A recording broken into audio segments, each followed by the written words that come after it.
बच्चों, आज हम व्याकरण में एक नया टॉपिक देख रहे हैं। एक नया टॉपिक हम लेंगे अनुच्छेद लेखन। अनुच्छेद लेखन क्या होता है? अनुच्छेद क्या होता है?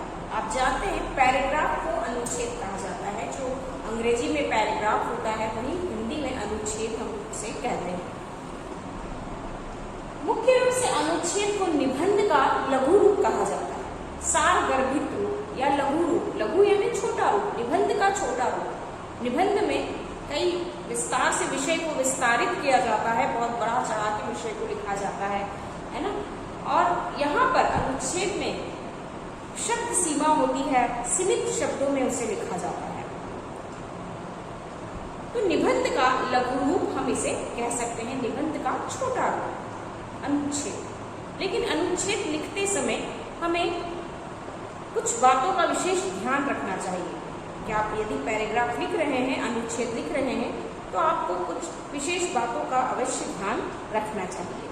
जैसे सीमित शब्दों, अनुच्छेद लिखते समय आपकी जो शब्द सीमा हो वो 80 से 100 शब्द की होनी चाहिए। उससे अधिक शब्दों का अनुच्छेद नहीं होना चाहिए। एक शब्द सीमा होनी चाहिए, इतने ही शब्दों में अनुच्छेद को लिखा जाना है। भाषा सरल व सुगम हो। अनुच्छेद की भाषा सरल होनी चाहिए, सुगम यानी आसानी से समझ में आने जैसी होनी चाहिए। ठीक है। विषय से संबंधित हो। अनुच्छेद जिस किसी विषय पर आप अनुच्छेद लिख रहे हैं तो वह विषय से संबंधित ही होना चाहिए और इधर उधर की बातें उसमें नहीं होनी चाहिए। एक रूपता हो, पूरा जो अनुच्छेद हो वह एक रूपता उसमें दिखाई दे, एक जैसा वह दिखाई दे। ऐसा नहीं कि ऊपर आपने कुछ और शुरू किया है, नीचे बीच में कुछ और है, नीचे कुछ और है, ऐसा कुछ मिक्स उसमें दिखाई नहीं देना चाहिए। विषय से संबंधित हो, एक रूपता उसमें हो, भाषा की एक रूपता हो, एक ही तरह की भाषा का अच्छे से प्रयोग किया गया हो, भाषा सरल हो, सुगम हो और शब्द सीमा का विशेष ध्यान रखा जाए। निबंध की तरह बड़ा ये नहीं होता, निबंध का लघु रूप होता है, छोटा रूप होता है। ठीक है, इसे ही हम अनुच्छेद कहते हैं। आपकी बुक में बहुत सारे अनुच्छेद दिए गए हैं। मैं आपको बता दूं कि अनुच्छेद कैसे आपको लिखना है। अनुच्छेद में बच्चों कोई ऐसा टॉपिक फिक्स नहीं होता कि आपको इसी टॉपिक पे जो आपकी बुक में दिए गए हैं उन्हीं में से दे दी जाए। कोई भी टॉपिक इसमें पूछा जा सकता है। तो अनुच्छेद के लिए आपको बस अपने आप को इस तरह तैयार रखना है कि हाँ, कोई ऐसा हमें शीर्षक मिल जाता है तो हम उस पर ध्यान से सोच समझ के कुछ एक पैराग्राफ हम उस पर लिख सकते हैं और उस पैराग्राफ को लिखते समय आपको कुछ बातों का विशेष ध्यान रखकर आप उसे लिख सकते हैं। इतना आपको तैयारी रखनी है। तो जैसे एक उदाहरण के लिए हमने पुस्तकालय शब्द लिया, पुस्तकालय शीर्षक लिया, इस पर हमें अनुच्छेद लिखना है। तो अनुच्छेद लिखने के लिए आपको कुछ संकेत बिंदु भी दिए जाते हैं।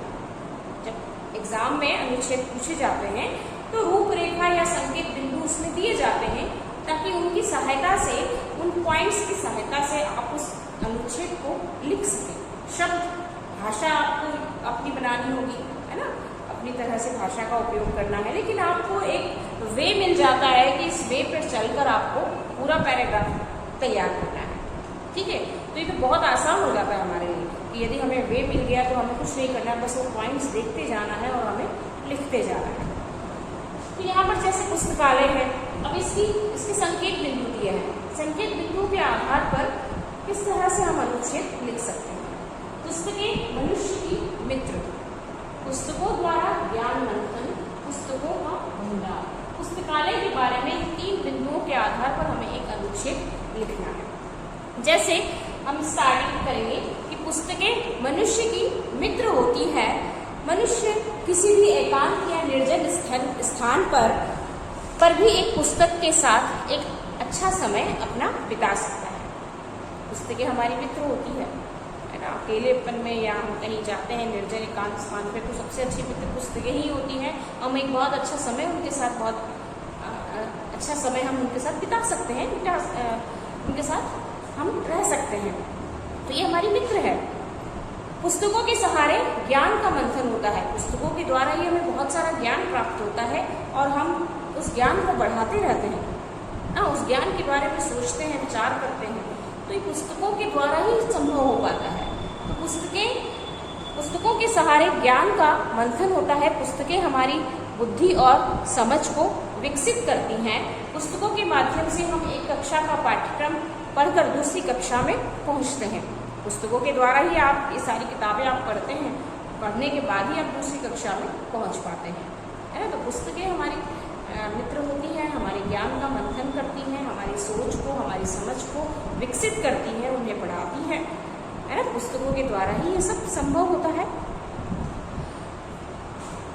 पुस्तकों का विशाल भंडार पुस्तकालय कहलाता है। पुस्तकों का जो भंडार होता है वह पुस्तकालय कहलाता है। पुस्तकों के भंडार को पुस्तकालय कहा जाता है। हमें पुस्तकालय में सभी विषयों की पुस्तकें रखी जाती हैं। आपके यहाँ पर पुस्तकालय में लाइब्रेरी, है ना, कंफ्यूज नहीं होगा, लाइब्रेरी को ही पुस्तकालय कहा जाता है। हिंदी में उसे पुस्तकालय कहा जाता है, अंग्रेजी में उसे लाइब्रेरी कहा जाता है। आपके स्कूल में भी आपकी लाइब्रेरी है, आप लोग जाते हैं लाइब्रेरी में और आपने देखा है कि वहाँ बहुत सारी हर विषय की, हर तरह की बुक्स वहाँ पर रखी होती है। तो पुस्तकालय में सभी तरह की, सभी विषयों की पुस्तकों का संग्रह होता है। उन्हें संग्रहित यानी इकट्ठा करके एक जगह पर रखा जाता है। और पुस्तकालय के कुछ नियम होते हैं। पुस्तकालय में आप जाते तो वहाँ कुछ नियम होते हैं कि हमें निर्धारित समय पे, जो समय पे हमें जो किताब हमने ली है पुस्तकालय से, वह किताब हमें निर्धारित समय पर वापस लौटानी है। और अगर हम पुस्तकालय में बैठकर किताब पढ़ रहे हैं तो वहाँ के कुछ नियम हैं, उनका हमें पालन करना है। हमें चुपचाप बैठकर किताब पढ़ना है, दूसरों को हमें डिस्टर्ब नहीं करना है और हमें अपना काम करना है। तो इस तरह के कुछ नियम पुस्तकालय के होते हैं, हमें उन नियमों का पालन करना चाहिए। पुस्तकालय वह स्थान है जहाँ हमें शांति मिलती है। जिस प्रकार अनेक मित्रों के बीच बैठकर हम स्वयं को भाग्यशाली समझते हैं, उसी प्रकार पुस्तकालय में बैठने वाले भी भाग्यशाली होते हैं। इस तरह से पुस्तकालय का एक अनुच्छेद पूर्ण हुआ। इतनी ही बातें इन संकेत बिंदुओं के आधार पर आप जितना लिख सकते हैं उतना ही लिखेंगे। 80 से 100 शब्दों की शब्द सीमा इसमें नहीं होनी चाहिए, ठीक है। इतने ही शब्द उसमें हो इन तीनों संकेत बिंदुओं को कवर कर ले, ठीक। तो एक अनुच्छेद इस तरह से लिखा जाता है। दूसरा एक उदाहरण हम ले, भारत की संस्कृति। इस पे इन संकेत बिंदुओं के आधार पर अनुच्छेद लिखना है। भारत की प्राचीन संस्कृति, उन्नति का मार्ग, एक मिसाल के रूप में हमारी संस्कृति। इन तीनों बिंदुओं के आधार पर हमें एक अनुच्छेद भारत की संस्कृति पर लिखना है। भारत की संस्कृति विश्व की सबसे पुरानी संस्कृति मानी जाती है। प्राचीन यानी पुरानी, सबसे पुरानी संस्कृति मानी जाती है। मूल रूप से यह वैदिक युग से आरंभ हुई।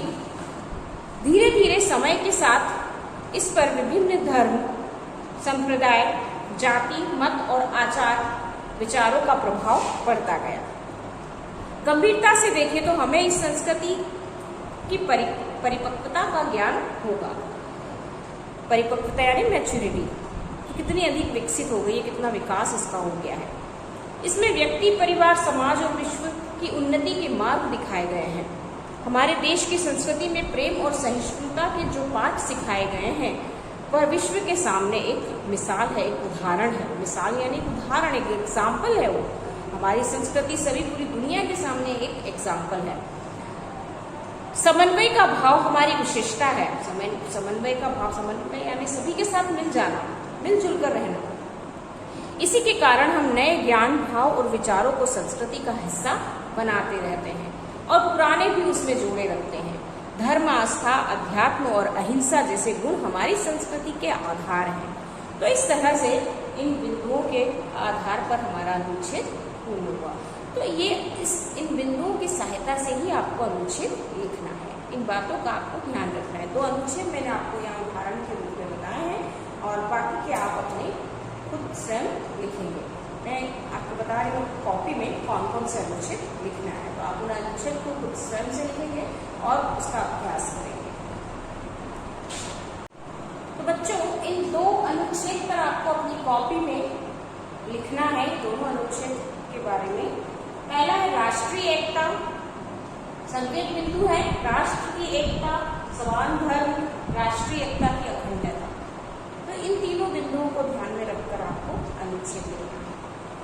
प्रातः काल की सेब दूसरा टॉपिक है प्रातःकाल की सैर, प्रातःकाल का दृश्य, प्रातःकाल उठना क्यों आवश्यक है, स्वास्थ्य लाभ, इससे होने वाले स्वास्थ्य लाभ, इनके बारे में बताते हुए आपको अनुच्छेद, बहुत बड़ा अनुच्छेद नहीं होना चाहिए और स्वयं से लिखिए ताकि आपकी भाषा अच्छी हो, आपको शब्दों का अच्छा ज्ञान हो, इसलिए आप स्वयं से लिखने की कोशिश करिए। ठीक है, जैसा भी आप लिखेंगे ठीक है, लिखने की कोशिश जरूर करिए।